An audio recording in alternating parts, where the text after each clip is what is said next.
Steven or Seven, or is it both? Is that a nickname? Because I keep hearing both, and I'm like, is that supposed to be a typo? Is that like a Well, nickname? I've never heard the rather exciting pronunciation Seven. That's actually kind of cool, but it's just seven, right? The number. Okay.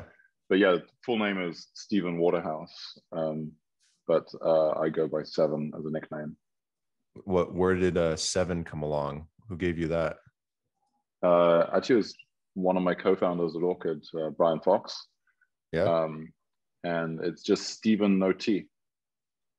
Oh, interesting. Yeah. I thought maybe you showed up with like 7 coffees one day and they're like, okay, 7. No, it's more subtle than that, Nice. but just very easy to figure out. Cool. Makes a very short email addresses.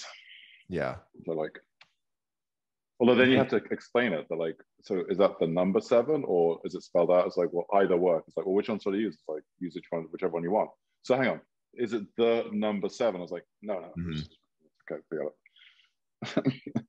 Yeah, I thought it was interesting. I wasn't sure if that was like some workplace nickname that was given to you for some odd reason, or if there was like a purpose behind it. But no, it sounds cool. Sounds cool. Yeah, there's a story. We don't have time for the story right now, but there's a story. Maybe another time, right? Yeah. Anyways, you mentioned to me off the recording you're based in Portugal, and you said there's fairly good crypto community there too, right? Yeah. So I am originally from England and lived in the UK until 1997, and then lived in San Francisco for 23 years. And then just recently moved to Lisbon, Portugal. And yeah, there's an emerging crypto scene here. Got some really interesting people who have either already moved here or are moving here. If anyone's listening who is in the crypto scene in Portugal and you're not in my little Telegram group that I set up, then drop me a line and we'll review your proposal. we try to keep it kind of closed because keep a kind of tight sort of community there. But I've got about 80 or 90 people in that little group right now. And, cool. It's growing. What are you seeing in the crypto scene there? Because I know you're mentioning all these Bitcoin maximalists earlier, and so I'm not sure like what kind of crypto people you're getting there, but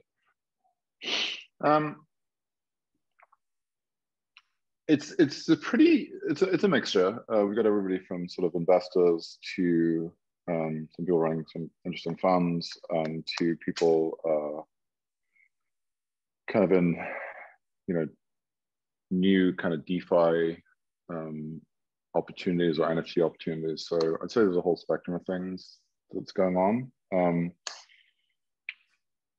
There's definitely a lot of people who are here as sort of a European lifestyle play, because it's a beautiful place to be, and also taking advantage of the observation that we've all had in the last year and a half or so that in crypto especially you can kind of work anywhere and remote teams is becoming normal. What I'm interested in looking for and potentially investing in and supporting is more of a local ecosystem of companies headquartered here, started here, like running here, not just the lifestyle play, which I am, of course, an example of CEO and running Orchid, which is now started in San Francisco, but now it's like an international company. And so I'm interested in seeing whether or not kind of a little cluster could emerge here from people who are like-minded individuals looking to do things. And we're starting to see a few deals. I'm working with a couple of local funds that are seeing things. Yeah, nice. Why a transplant from San Francisco to where you are now in Portugal? Is it just better to do business there as a crypto company, or do you just like Portugal, or is the community growing there? Well, I mean, it's not straightforward because I'm running a company which is based with a lot of people on the west coast of the US. So Yeah. I'm living GMT and PST every day. You know, think like 16. Think like 16-hour days. So it's not straightforward, but there's a number of reasons. A lot of very personal reasons. As I'm from the UK, my family, a lot of my family is still there, and wanted to have the chance to spend more time more easily with my parents and also my nephews who were growing up, and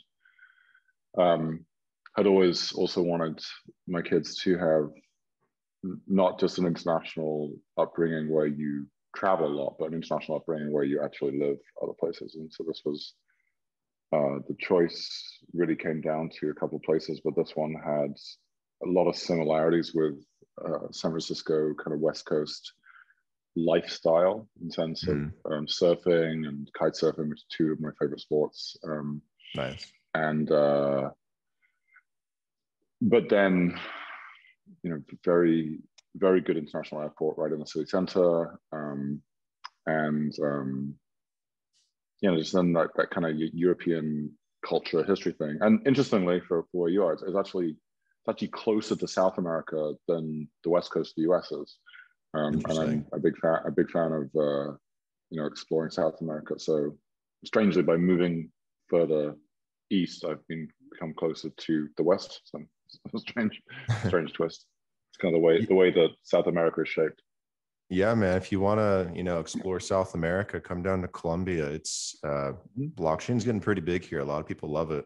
It's growing fast. Yeah, I actually have a friend who moved there many, many years ago. Jared, if you know him. No. Old school. Yeah, I have a bunch of crypto stories in Latin America that I'd be happy to share with you sometime. But it's an interesting place. A lot of people love it down here. It's a good testing ground for, you know, a lot of these projects, and I see a lot of them coming out here, especially Bogota and Medellin now. So, yeah, man, let me know anytime. Would love to host you down here. Maybe we could do a live episode. I'm down. Yeah, I spent quite a bit of time in Central America, in Costa Rica, surfing, and then a couple of years ago spent 2 weeks in Jericoacoara, which is the north coast of Brazil, which is kind of like Mecca for kite surfing. You just got miles and miles of like untracked beaches, and I'm kind of, you know, there's a lot of cliches about the sort of kite surfer guy from San Francisco.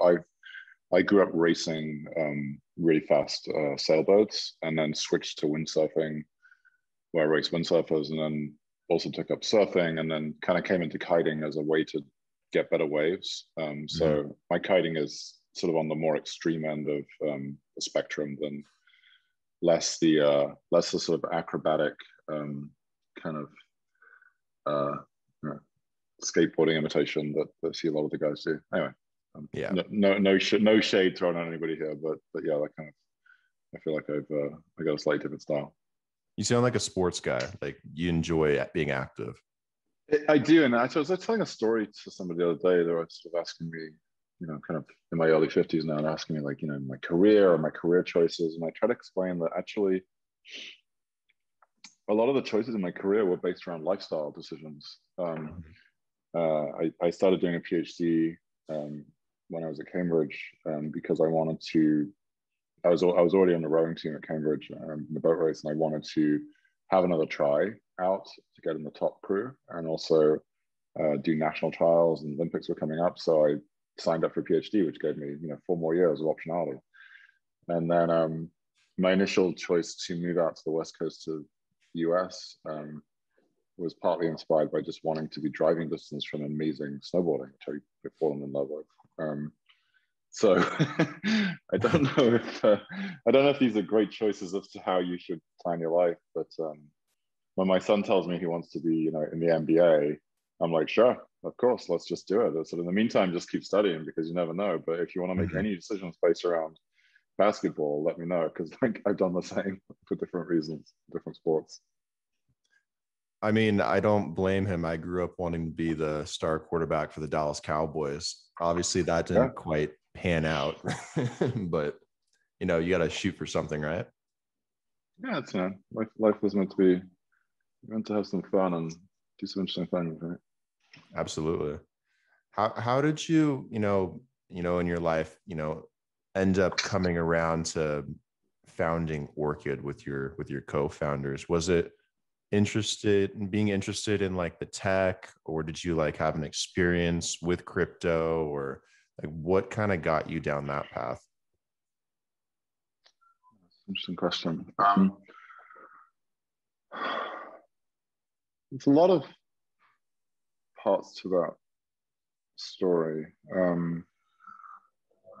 I'd initially become interested in security and sort of cypherpunk technology, of which Bitcoin is an example. In the sort of latter stages of the dot-com bubble, when I was running security for this dot-com that was growing really fast, and I had a lot of hacking issues, so I just somehow ended up doing security work for them.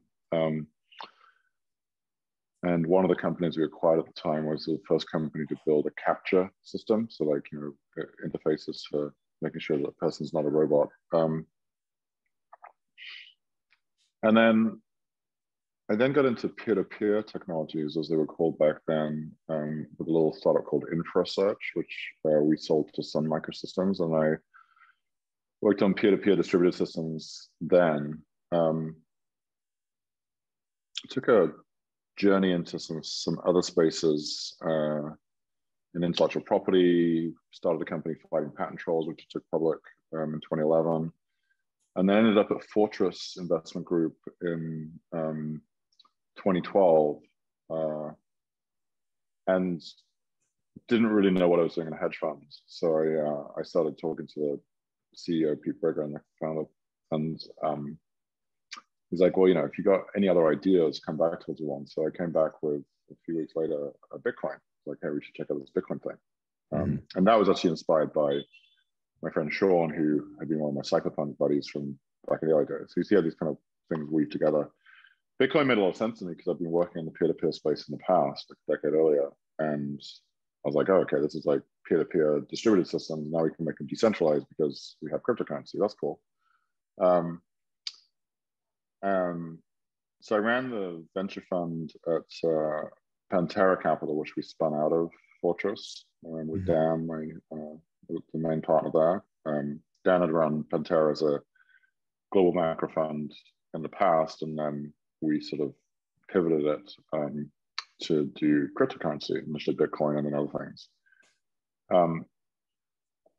In 2016, 17, I just decided I really wanted to have another crack at the, scratch that entrepreneurial itch one more time. It's kind of like in my sort of, mid late 40s, I was like, I should really do this. Like, I know how much energy this takes. I should just go do this thing right now. I'm not quite ready to, do not the VC is easy, but the sort of VC retirement job, I'm not quite ready for this thing. I think I should just go do this thing. So Dan and I parted ways, and then I didn't quite know exactly what I was going to do. And I started looking at building, I thought of it like OpenAI, but for security. So like OpenAI is this fund, kind of like endowed fund thing set up by Musk and Sam Altman and a few other people, that's building kind of open source AI for good. The idea that as a hedge against the idea that AI might not be such a good thing, let's build an open source platform such that AI open source exists, right? And also you can think about licensing open source in a sort of free or cheap to use way for startups or for sort of developing countries and so on. So I thought about what if we could do that for security? Like, it seemed to me that just there's a lot of things wrong with security in the world. There's everything from Twitter going offline right before not this election, but the previous election. Like, I was like, how can the major platform for the world have DDoS? Like, just, it's crazy. It's like, right. It's like all the TV stations just turned off on the planet right before the election. everyone would freak out. But like Twitter, I was like, how could Twitter go down? Makes no sense. And then strangely enough, like, you know, kind of very like West Coast universe sent me a message. I end up getting phone ported. So I got SIM swap attacked, which many people in the crypto industry, for those of you who don't know what it is, essentially the SIM card that's in your phone, which is the thing that identifies the phone as the phone number. And when if you swap that out, there's ways of calling the carrier and convincing them that you are someone else and then impersonating that person, which is just like an identity. Oh, so you got attack. SIM jacked. Yeah. So I got SIM jacked. And then I had a small but valuable hole in my infrastructure for my OPSEC, which I'd stupidly opened to do some administration and then didn't close. I'm not going to say exactly what it was, but just rest assured that my security is even better now. So anyway, they kind of tunneled through into a bunch of things. And the next thing I know, like they're reading my emails or my American Express or my bank accounts and everything. They did not get into any crypto, thankfully, or do anything of any real damage other than be annoying. But after kicking this stuff out, I started thinking, well, and then the irony was trying to authenticate with Verizon that I was who I was harder for me than it was for people who'd gone in the front door and claimed to me. So suddenly they're like, oh, well, now we need to know who you are. You need to sign a notarized thing at the police and the police report. I'm just like, these guys just jacked my stuff. And like, now I have to prove, like, how come you're not liable? So I started thinking through this issue as to like, what is going on here? And it led me down to a couple of different, followed different couple of rabbit holes. One idea was, well, what if we built a very secure, I mean, you know, anyone wants to go build one of these things, let me know. Like, I'm also a venture partner at Fabric Ventures in London. And so we're investing in lots of deals. So pick up an idea and run with it if I have one, and message me. So one idea was, what if you could build a really private cell phone carrier, like an MVNO, if you know what that is, like a mobile virtual network operator, but privacy is the focus. So, you know, you have to think through things like, well, how do you do that? How do you control privacy on the numbers? And then I started thinking, well, you're going to always want to have like VPNs built in. So that makes sense. That was the first idea I started thinking about VPNs. Then the second idea I had was, well, what if you built a, you know, kind of like a very private ISP? And what if you looked at doing that with fiber to the home, maybe in rural areas in different parts of the world, less city areas initially? And I started thinking about how you could do this with a kind of incentive ownership structure, like a token. And I spent some time talking with my friend Olaf from Polychain about the idea of tokens and understanding what was happening there. They were actually one of the last investments that I was part of at Pantera, into Polychain, which is really the first fund that really focused exclusively on tokens. And then all of a sudden, just this idea of like focusing on VPNs came up. And so I was like, well, just forget about all the other things, carriers, ISPs, we should just focus on VPN technology. And so I looked really deeply at the VPN industry, which I never looked at before. And I was like, hang on a second, these guys, those companies that sell the data, the VPN companies that aggregate the data and then sell, they call it like an aggregated anonymized version. And I was like, well, there's no such thing as aggregated anonymized. If you look for, you know, guys who are like, you know, men almost 2 meters tall from England with like, you know, San Francisco background who live in Lisbon, Portugal, there's one person, that's me. Unless there's someone else, give me a call if you are. And so, and you know, the anonymized data, the aggregate data is only as good as the slices that you get, or the searches you get. So that just seems really wrong to me. And then I also realized that there isn't really a leader in this space, which I thought was very interesting, that it was such a fragmented industry. And so I started looking at how to build like a sort of a tokenized, incentivized architecture for VPNs. And that led to looking at things like Tor, which was, you know, the open source platform, onion routing, and looking at what people have done with incentivized Tor and the research that had gone into that space. And I realized that there was a fundamental belief system amongst the Tor community, was that incentivizations are bad, and that you should do things, you should host Tor servers because you believe that that's good for the world. And I agree. I think that's a very good way to approach things. But I also think we also came to the conclusion that there potentially could be a broader class of things that you could do. We still believe we can make a difference in the what has become sort of the decentralized VPN space. It's not really a space; it's a basically like ourselves and some other people who haven't figured out what we figured out. So, yeah. And then the bigger play then I started realizing was the idea of, well, what if these things? What if this is all before DeFi. What if you could think about decentralized services as a framework? We have decentralized finance today. Gollum was one of the earliest ICOs. Actually, an ERC20 token before there was ERC20 tokens. Fabian felt the ERC20 token tells a good story about it. He's a good friend of mine and one of our investors. And so the idea that Gollum, which is doing decentralized processing, and then you have now Filecoin, which has become quite well known for sort of decentralized storage. You have Life here, which borrowed a lot of our ideas for nanopayments, which is doing decentralized streaming. And you think, what if there's a larger space here? Like, can you sort of start building something really interesting in this idea? So that's how it started. I was very lucky to meet Brian Fox, who's still part of the team very actively, and then especially Jay Freeman, who's my closest business partner on the co-founder side and CTO of the company. He's the leader on the technical side of what we do, and then also Gustav Simonson, who was involved with us closely for the first couple of years, and is still somewhat involved. And he had worked on Ethereum core security and being part of some of the early issues of the DAO and so on. Brian was very well known for building Bash, first employed the Free Software Foundation. And Jay, of course, built Cydia, which is, as he calls it, actually the very first app store for the iPhone. And it was the app store for jailbroken iPhones. And that became a very interesting business, and also a very interesting testing ground for many ideas, which were then taken by other apps or Apple and put into the actual app store and the operating system.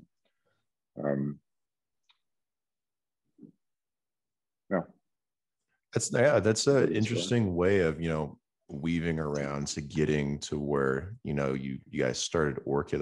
That's a pretty cool story. The thing that caught my attention was could you take like a cell phone and like find a way to make that private, like, or like a carrier or something? Is there a way to apply like Orchid to that? Like if you had a cell phone and you wanted to have more privacy using your cell phone making calls, is that like a thing that could be possible? Well,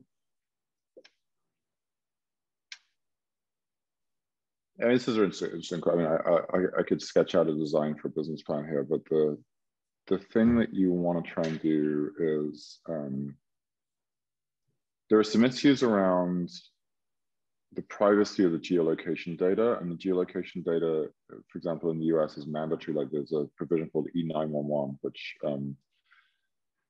I think Europe has something similar, which that VoIP capable phones need to have GPS capabilities such that you can track where they are for emergency services. VoIP. So if you make a call, VoIP.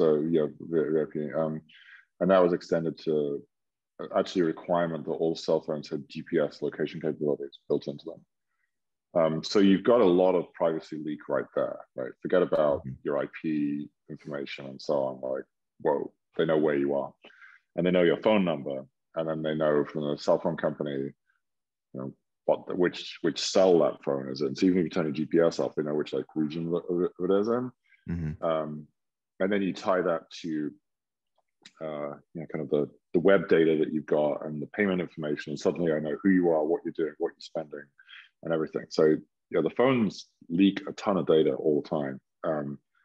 VPNs are helpful from the perspective of hiding the information from the cell phone provider, who you may or may not trust. And also, and I always say to people, if there's one place you can use the VPN, it's when you're on a public Wi-Fi, on a Wi-Fi at an Airbnb, or it's a hotel Wi-Fi. If you don't have coverage on your cell phone provider, and I trust my cell phone provider more than I would trust any open Wi-Fi network.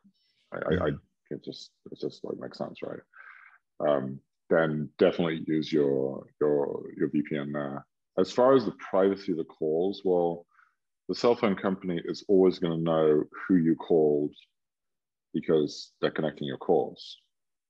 They would not know, however, who you connected to on a Zoom. They wouldn't know who to connect to on a WhatsApp call, on a Signal call, on even a FaceTime call. So you got to think through your vectors. Like, what are you trying to do? Like, if I'm calling a shop down the street and asking them to pick up my laundry, I'm like, whatever. Like, great, come attack me on that one. But if I'm making a very important call that needs to be very private, then I'm probably going to think through different ways to make that call than just using my cell phone in a normal way. Yeah, there's got to be like a company at some point that comes out with like a cell phone or that's a carrier that doesn't attach your info and identity to that number. Because I think that's the biggest issue. It's like when you get a number, you have to provide all this personal information and then they have it. So they know that this is the person using the number. So it makes it more difficult. So if you've, I don't know if you've ever been, not many people from, not people from the West, never mind people from the United States have ever been, but I've been to Russia a number of times, fundraising for Pantera back in the day. Back when it was not seen as super sketchy to raise money from Russia, there was a period of time when it was like, Russia's fine, whatever. And then it got a little bit stranger. Fascinating. I mean, fascinating country if you ever get a chance to visit, especially Moscow. Just wow. But when you land, if you want to get a local SIM card, which often I would do because you get better data and so on, you need to present your passport in order to get that SIM card. So they actually do KYC on just buying a SIM card. I have friends, like former CIA, people like that who I like to talk to about, because if you want to understand surveillance, you need to understand spies, right? So, and they're like, we will go and buy these SIM cards with wads of cash, and if we need to pay more, make them private, we'll pay more to make them private. And so in answer to your question, there are ways to get SIM cards today that do not identify you. It's a little bit easier here in Latin America because I can order like a Rappi, like someone to deliver like a SIM card to me for like $5, and then I can pop it into an unlocked phone that isn't like associated with like my name, and like boom, like that's pretty easy. So I mean, there's some ways to do it, I guess. I don't even use the carrier too. I just use like Wi-Fi. Sure, it's like anything with privacy. There's always a trade-off between, and this is security too. There's a trade-off between security, privacy, security and convenience, right? So there's some people even now who I will say, hey, you really should use two-factor authentication and a password manager. And they're like, yeah, but it's so annoying. I'm like, yeah, I know. Imagine how annoying it's going to be when someone cracked your password and drains your bank account of money. That's going to be really annoying. What's more annoying, like having to figure out two-factor authentication or losing all your stuff? But as humans, we don't factor in the cost of future pain. and we often think, oh, this is paranoia, and it's not so like there's some huge breach, which have been so many of, really. I mean, there are people out there who've lost and subsequently recovered upwards of almost I believe hundreds of millions of crypto through SIM swapping and other techniques like this. The identity theft, phishing attacks, like clicking on a sketchy link, there's basic stuff like check the URL of what you're looking at, look at the emails, check to see where the email address matches. We have had at Orchid also, we've had people from different exchanges globally reach out, pretend to be from some exchange that we would know. And luckily, from being sort of in this space for quite a while, I know a lot of the people at these exchanges, and I'll just forward the email to them and say, this doesn't look like you. And they go, oh yeah, look, actually the I in that, in the name of that company, the crypto exchange, is not an I, it's like a one, but it's in this weird font, so it looks like an I. And you're like, God, that's like actually getting good. And they're like, yeah, this actually looks like and this person is someone we know inside the company. So they managed to figure that out. And what are they trying to do? What they're trying to do is then set it up, have you sign a contract and so on, and then give you a deposit address for some funds, and then boom, that's gone, sucked out, disappeared. So there's a whole sophisticated world of people trying to get your stuff. Exactly. You got to think about it. So to answer kind of your question in general is like, Orchid is not a panacea that's going to solve all these problems for you. We're a component in what an engineering calls like the complete breakfast, right? It's like it's a toolkit. What's interesting about us as a company is that we've become fortunate enough in the way we've designed the company that we get to focus essentially exclusively on building privacy technology. We're not building privacy technology. No shade thrown on anybody else here from the other companies in space, but there are some companies that are building privacy tools or putting privacy in or selling privacy as sort of the selling point of their company. But meanwhile, they've got a real business model that's something completely different. Maybe it's an ad serving business model. In the case of Apple, they're selling hardware, but meanwhile, if you go to Berlin, there's like a huge banner, like massive billboard near Alexanderplatz, which has like Apple is privacy, and it has a picture of a black iPhone. And you're like, yeah, Apple is privacy, but the M1 chip and the new Mac OS is sending information about every application you open. It's privacy, but I have to trust you, right? Right.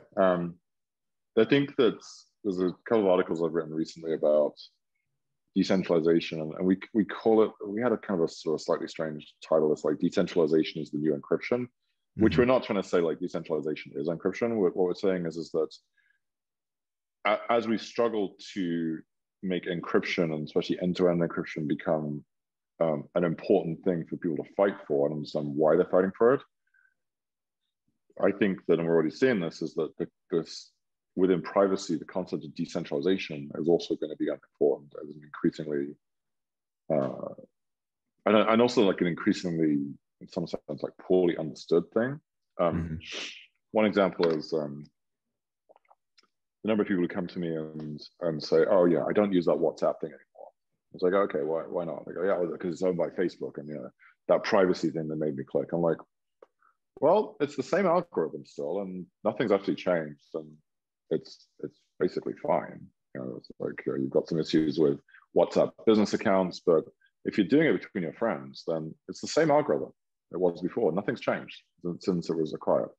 Like, oh yeah, you never know with Facebook. I'm like, yeah, I agree. That's a reasonable concern. I was like, so what are you going to do? They go, I'm using Telegram. I'm like, okay.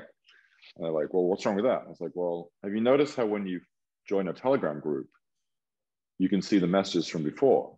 They're like, yeah, that's cool. I was like, why? And they go, why? I go, because the messages are stored on the server. I'm like, oh, but that's good, right? I'm like, no, that's not good. Then WhatsApp, it's end to end. There's no messages stored on the server. The only messages are stored on your devices. I'm like, oh, what? So WhatsApp's better? I was like, well, this is the problem. It's like you have this issue of privacy theater and security theater that people are playing all the time. And then they're like, well, which one should I use? And I was like, well, you should decide based on what you're doing which one you should use. And do you have a favorite something up? Yeah, do you have a favorite messaging app? Because I know that's a huge topic out there. Like everyone's like trying to debate and figure out like which one's better. Is it Signal? Is it WhatsApp? Is it Telegram? Yeah. Well, interestingly, so Moxie from Signal, and I'd love to get a response on this because it's something I'm very intrigued by. Has often said that he doesn't believe that you can build decentralized messaging platforms. And I think that has yet to be proven out as a sort of an absolute truth, like a negative truth, that you cannot do that. I think it'd be interesting, and there are some attempts, interesting to try hard at doing that, maybe a federated approach and so on, because one of the challenges we have is, I have a lot of respect for Signal and what's happened there and what's been done, and WhatsApp is based on the Signal algorithm. the signal implementation, I believe has some modifications that I'm not fully familiar with. I'm having said this, I'm not a total expert on messaging technology. So the interesting thing is that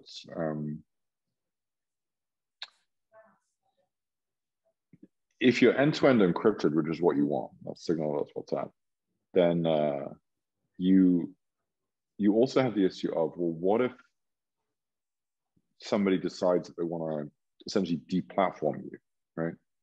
Well, they could deplatform you. They could also deplatform the entire platform. And this is a thought experiment that I would run in my head actually before we started Orchid.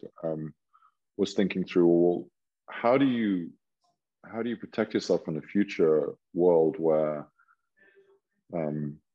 some poorly chosen dictator in what was once a free country decides to censor the messaging frameworks, and that censorship causes like a WhatsApp or a Signal or a Facebook Messenger to either put in backdoors to their system or be turned off. How do you make that choice as somebody who's running those systems? What if you could be like Ethereum and not be turned off? Because you can't really turn off Ethereum. You could try, or Bitcoin. And that's the promise of decentralization in these systems, is the idea of permissionless, unstoppable systems. And that's enabled by decentralization. So that's kind of where we're not there yet. We don't really have an answer as to what else would you use, but I think it's a very interesting thing to keep pursuing and pushing towards. Yeah, I think there's like an interesting way to build a company around that. Like I've seen it in blockchain, especially with like being able to send messages, like the Lightning Network, for example, for Bitcoin. Like there's some services where I can send a message and all I have to do is make a small transaction. It sends it encrypted and anonymously. And then like Horizon, for example, I know you can do it like wallet to wallet with like a small transaction. You can send messages. So I feel like there's like ways to make that work, but it's early and rudimentary in my opinion, but it's there, I think, like on the surface. In terms of, Orchid, in terms of using it, does it like cost anything? Like, do you have to spend like a certain amount of money every single month to use it, like other VPNs? So yes, the question around how does Orchid work? Well,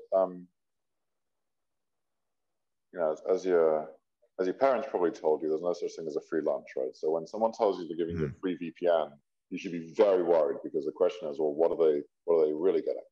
Sure. And the answer is, well, you're paying usually through advertising. You're paying actually through the data that you're giving them, because the paradox of a VPN is that you suddenly switch. Let's say you're using a VPN service that has coverage on your phone, on your different devices, and so on. You're like, yeah, I'm protected everywhere, man. That's awesome.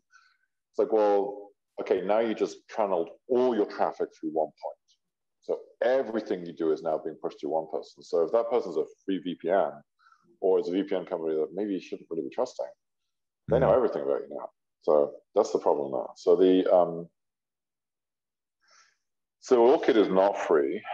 You have to pay for the service. And interestingly, what we do is we don't pay using a subscription model, which is the way that you see most VPNs run. You can build a subscription model on top of the Orchid service. It's not saying you can't do it. Like anything that's pay as you go can always be essentially just a derivatives approach built into a subscription model.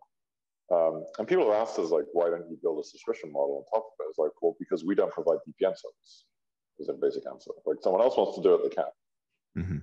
We provide software that we work with Apple and Google and so on to get our apps into the App Store.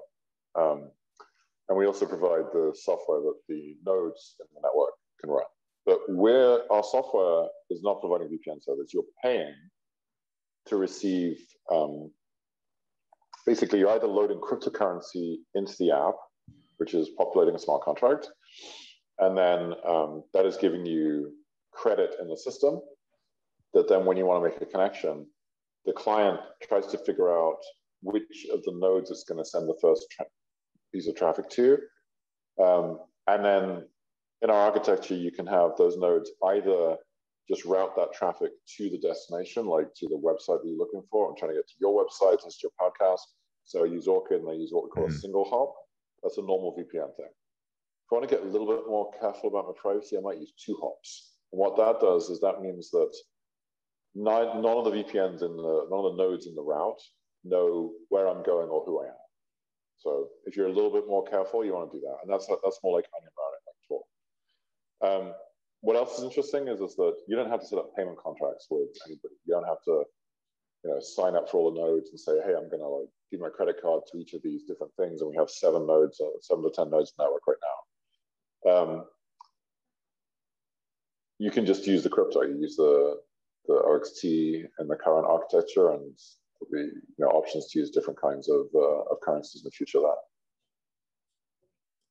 Yeah. So is it like a play as you go, or pay as you go type of deal? Pay to play, pay as you go. Yeah.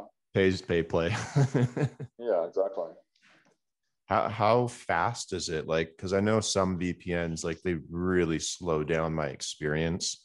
Like when I use them, like NordVPN, for example, I'd always connect somewhere to get around a firewall or some kind of restriction, or to watch Netflix in the US when I'm in Colombia, or just something like that. And it just slows down the entire internet experience. Like, is that also a thing with Orchid, or is it a little bit faster, or is that just a general VPN issue? It's a general VPN issue. Any situation where you're using a proxy, you're going to have an issue with that. I mean, it's with Nord, I'll use systems like Nord. We benchmark them against Orchid. Nord's actually one of the better ones for doing something like streaming content, like out of HBO, those kind of things. But you're always going to have an issue there with speed. It's never going to be as fast as a raw connection. But it kind of comes down to well, what are you trying to optimize around? Do you really need to stream your Netflix shows over a VPN? Are you that worried about what you're watching? Is that the issue? Or is it that when you do that financial transaction, you want to make sure that one's protected? So thinking through when you use these things and when you don't is important. It's a bit like saying, I don't know, it'd be like kind of saying, oh, it's super annoying I have to wear a helmet when I snowboard, because, I just, it's so annoying. I want to have the wind go through my hair, and you're like, that's great, but you're going to die when you forever. Oh yeah, but it's going to be fine, right? I was like, yeah, sure, if you want to. Yeah, for me, it's always been like an access issue, because certain accounts I have in the US, like if I have ESPN Plus or whatever crap they have now, or Netflix or something like that, sometimes they'll say that I can't access my account because I'm not in the States, which is bullshit, but because they should already know who I am. But so I'll use a VPN to work around that, so I can use my subscriptions rather than having to resubscribe and get an account in Colombia. Yeah, so what you're dealing with there's a couple of different use cases for VPNs that people look for. One is the idea of what you're doing there is geolocation. So you're trying to geoport your identity to a different part of the world. Another example would be trading on Binance. You have the opposite situation. If you look like you're in the US, they're not going to let you trade, even if you have a Binance account. You're not in the US.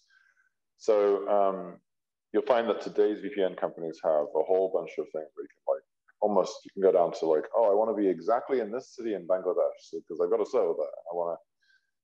I question whether or not we need that level of fine granularity.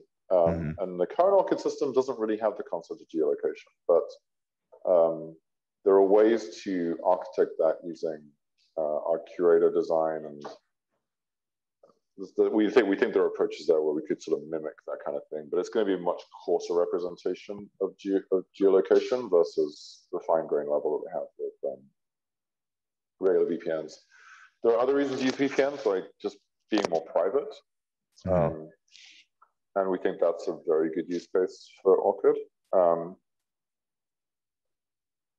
But yeah, a lot of the time you want to demonstrate using a VPN or pretend that you either you are somewhere, like if you want to watch shows in the US, you want to pretend that you are in the US, or you want to pretend that you're not somewhere.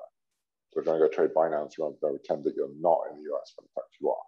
So, or if you're in China and you want to like see the actual internet, you want to pretend that you're not in China. Doesn't really matter which country you end up in, as long as it's not a country that's also got restrictions, but you want to make sure that I'm just not in China. And anywhere else is fine. Yeah, the geolocation, you know, being able to change where your IP shows up, it's kind of helpful, especially depending on your situation. Is that something that you guys want to put into Orchid maybe at some point, or is it just not the focus? It's something we've thought about. I think that, I mean, the bigger question is, where does the community want to take this? Because that's where you know, it's a community effort, and we are, you know, interested in partnering with people, and of course, and just seeing where this thing can be taken. A lot of the stuff we've worked on since we've launched, we've only been, you know, it's only just over a year old in terms of actually being in the wild. We've been working a lot on speed, again with the community, and then more recently on payment issues related to Ethereum gas costs. So that's been a major focus for our work. As we potentially get hopefully more adoption, having fixed a couple of those particular issues pretty well, then I think we will be pretty well poised to then think through some of the other issues and have a go at kind of competing on a meta level with these other VPN companies. Yeah, how is adoption for you guys, like your user base? Because I saw you guys won an award. You guys got like 4th in like innovative product of 2020 with like CNET or something like that. So I imagine your user base has grown quite a bit since then.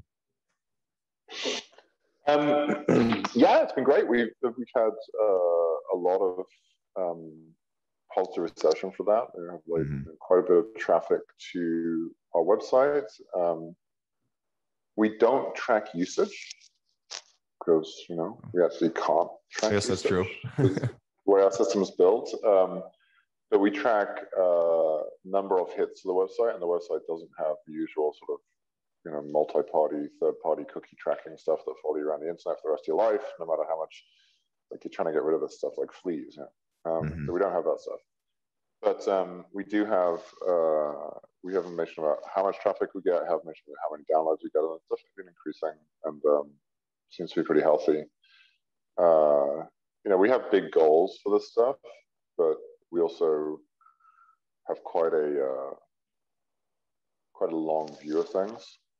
So we definitely weren't the fastest company from when we first started to getting things out in the crypto space, because we tried to be very careful about what we were doing and build things in a really thoughtful way. So it's we still tend to have that kind of mindset.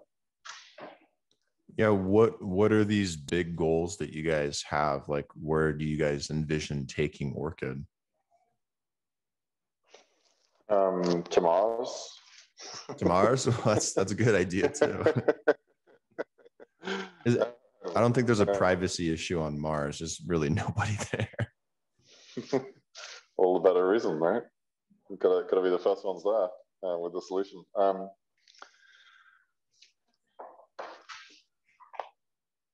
think my biggest goal for Orchid is really figuring out ways to make it very much a community-owned initiative. I think certainly what I took from DeFi summer last year and so where we are since then is is, yeah, it's super interesting to get incredible yield on stable coins. Like, wow, I mean, they're building automated market makers, super respect for like Hayden at Uniswap and all the things. It's a fascinating space, moving incredibly quickly. Like, if you're not really exposed to this stuff, you really need to dig into it. My two favorite things outside of Orchid are like understanding DeFi and seeing where it's going, and now NFTs. I actually used to run a gallery years ago, so I kind of have I kind of say, if you don't understand the NFTs today, you probably don't understand art, because there are piles of bricks in the Tate in London, Tate Modern, that are worth millions of pounds. Piles of bricks, and you're going to tell me that this little digital thing that's super unique, made by this famous artist, is not worth a lot of money? I don't get it. So I don't get how people don't get it, but they don't understand art. So I think that understanding how anything that's built today in crypto space be very decentralized and owned by the community, by the participants in it, by the sort of stakeholders of it, and not just in a way that people are always asking us, when staking, why can't we stake? Well, currently there is staking in the Orchid network right now. It's done by the node providers. What's happened so far is that there hasn't quite been like sufficient adoption to the point where these node providers, we need to expand them significantly. And so turns out that running VPN services is pretty easy, and it's like highly scalable. So we have 7 of the world's top VPN companies running the network for us right now, which is not just 7 nodes, as many nodes run by each provider.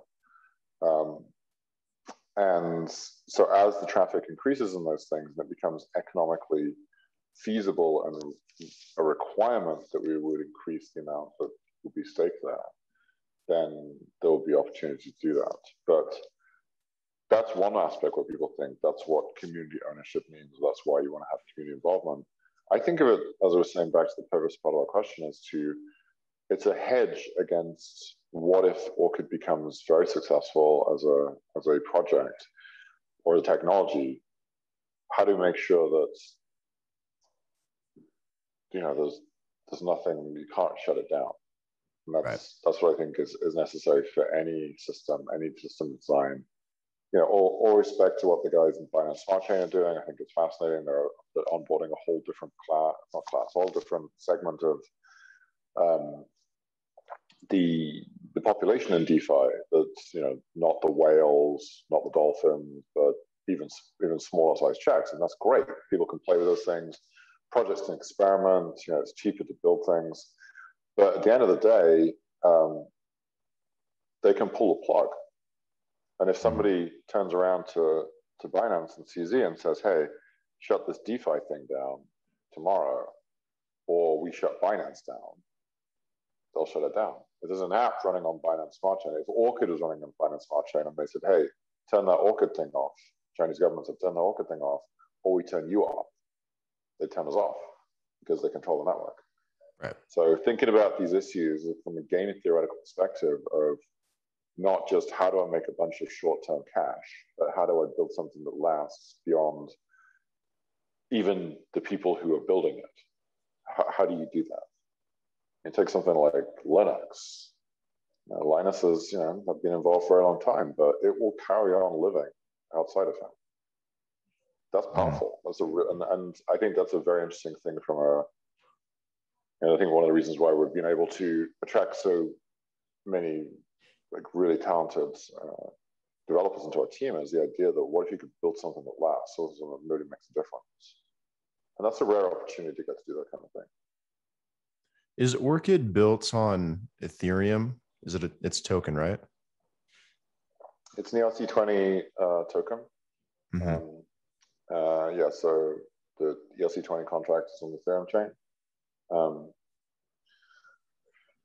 A few years ago when we actually decided how to build it, it was an interesting conversation because it wasn't clear for DeFi that Ethereum was gonna dominate so much. And now I think that there isn't really a question now. The EVM compatible chains will be the things that succeed. And so all these other layer ones are really like, they're sort of subservient to Ethereum in a sense. At the same time, they have a paradox. They need to be EVM compatible in order to get any kind of traffic, because otherwise, what do they do? Like put up billboards, hey, please use our chain because we're awesome. They'll get traffic if they're EVM compatible, but when they're EVM compatible, they suddenly just become like a co-processor to Ethereum, like an offloading engine. And so they get traffic, but then they're just seen as like an EVM alternative. There are a couple of exceptions to that. I think Avalanche has an interesting perspective on the way they're doing things. We're Ethereum based, and the staking contracts and the ERC20 token contracts are going to remain on Ethereum. We're now, and this is sort of a bit of a scoop for you, it depends on when you publish the episode, but we're about to discuss, and with the community, we've been working on making EVM compatible payments using the Orchid system. So instead of just using OXT, you can use other EVM compatible payment channels. So we think that's interesting because it drops the gas fee for constructing the contracts. Means that the buy-in to Orchid's, the app, is much lower, especially on the in-app payment model, because I mentioned earlier, but we support the use of fiat, like regular cash payments onto the Orchid app. And we think that will increase the overall sort of essentially increase the overall utility of the staking system for Orchid because there'll be more traffic because of GPUs. So that's going to be an exciting thing we're doing soon. And then some interesting stuff on the horizon. I should plug the conference we're about to do also too, which I was definitely I was actually just going to ask about that, the digital privacy summit thing you guys have coming up. So this was the brainchild of Amanda, who runs marketing for us and previously ran marketing at Consensus. And so she was previously doing a lot of work with the Ethereal conferences, which are really my favorite conferences in the space. So she came to me about a year ago, or maybe a little bit more than a year ago, with this idea of like, hey, what if we did a conference focused on privacy? And so Facebook has this conference called Fate, or F8. It's very like, hey, it's your fate, because with Facebook. And she's like, what if we had one called Private, like, or private, like PRIV8. So the conference is called Private. So if you go to orchid.com/private, PRIV8, the number 8, we have a thing for numbers, as you can see. Then you can register there. We've got some really incredible speakers. It's not intended to be a sort of a pageant for Orchid. We're not there like plugging all of our stuff and so on. We're really trying to focus a conversation around digital privacy and what that means. So we have Zuko from Zcash. We've got Audrey Tang. Edward Snowden is going to be speaking. And then other characters like Peter von Valkenburg from CoinCenter, Cindy Cohn from the EFF, and just some excellent speakers that I highly encourage. And it's free, and you just have to register. We're looking forward to that event. That's coming up in quite soon, actually. It's going to be March 23rd to the 25th. And mostly on kind of Eastern Standard Time. It's all about time zones nowadays when we're doing virtual conferences. So, when my first question to people when I'm interviewing them or when we're having a conversation is like, what time zone are you in? Like, well, don't you want to know where I am? I'm like, no, just the time zone. That's all I need to know to make a conversation work. I know time zones like screw up everything nowadays, especially when everything's online. Like it helps to have like a calendar that like aggregates everything for everybody. Like I don't even want to think about it because time, it's just ridiculous for scheduling purposes. But especially when people start talking to you, like then they start talking times, and they're like, "Can you pick a time zone that we're talking over?" Exactly. Because people always talk about their own time zone. And like, that's not just your time zone. There are other time zones. Yeah, this week got messed up for me because in Colombia we don't have daylight savings time. So thank God, those things are so annoying. Yeah, so when it moves forward an hour, it's like all of a sudden I'm not on Eastern time anymore. I'm an hour behind Eastern time. Did it move? I heard it did. Spring forward, fall back. Oh, because I don't think we've moved. Maybe we have. Yeah, I'm pretty sure it happened. A bunch of people told me that, so I was like, "Oh, okay." U.S. problem. Oh yeah, it's only 7 hours different right now for the U.S. Shoot, I need to like do that. That's so interesting. Yeah, thank you for telling me. You're welcome. It's 7 in the morning there, and it's 1400 here, so that means I'm 7 hours different, not 8 hours different like I normally am. Okay. You know what helps though is like on your phone, like both Android and Apple, like at least you have like those clocks. You can get the world clocks and then like your alarm app, and then you can kind of see what time it is everywhere. Yeah. Yeah, or ask Siri, I guess. She'll tell you. I try not to talk to her. She's always listening. Yeah, she is always listening. I don't have her activated on anything. Yeah, I think which is ironic because my PhD was in speech recognition. Siri's based on a lot of the tech we worked on. But yeah, she's kind of a gossip. You're right. A little gossipy.